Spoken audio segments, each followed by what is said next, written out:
Good goes around. I'm a big believer in this. I'm a huge believer in this. Good goes around. Being a better giver makes you a better getter as long as you don't give to get.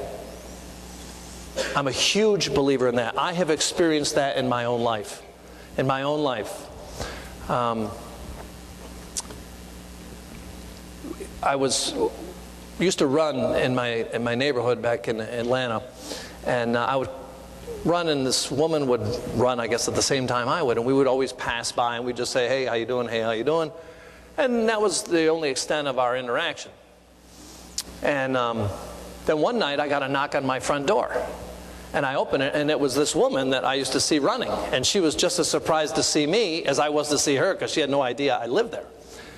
And she said, I'm collecting for a neighbor of mine whose son is 7 years old and has leukemia, and they have to send him for extended stay treatment in Boston, and they don't have the money to go with them as a family, so I'm going to run and collect money and donations. And I don't, honestly, I don't know what made me do this, but it was, I didn't even think twice. I said, well, how much do they need? And she told me. And I said, wait here. Went in the other room, came out with a check for the full amount. She couldn't believe it. And I said, no, take it. Take it. I didn't even know who these people were. And I didn't really know who she was. But I believed that she was doing the right thing. I got a call that night from the father. And that was a call I'll never forget. This guy was crying uncontrollably. Could not believe that a stranger would do such a thing. And that alone for me was plenty. But 30 days later, when I was launching the summit group, okay, and I needed the one big hit to get going, 30 days later, I got a call. And the woman started talking to me about sales training.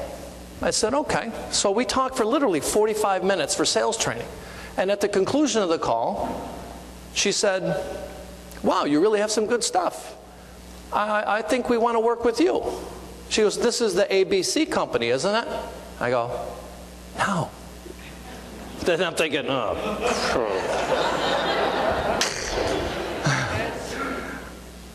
I go, no, this is the Summit Group. The Summit Group? I was down the ABC company. I must have misdialed and got you by mistake. Now, she's in California. She was the head of all training for a company called Southern California Edison, probably one of the largest utilities in the United States. What are the odds of her calling for training, misdialing, getting me, and of not even asking up front saying, is this ABC company? Because if she'd have asked that at the beginning of the conversation, she'd have just hung up and redialed. And I said, no, man, this is the Summit Group. She goes, you know what, doesn't matter. We're going to do business with you. That was a 7-figure deal that launched my company. And you can't tell me those two aren't connected. You can't tell me.